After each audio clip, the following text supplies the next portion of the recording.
Hindi mo maintindihan kung ba't ikaw ang napapagtripan ng halik ng kamalasan.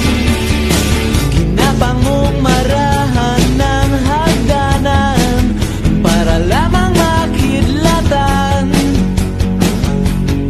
sa kaitaas-taasan. Ngunit kaibigan, huwag kang magpapasindak. Kaibigan, easy lang sa iyak. Dahil wala rin mangyayari, tayo'y walang mapapala. Huwag mong pigilan ang pagbuhos ng ulan. May panahon pa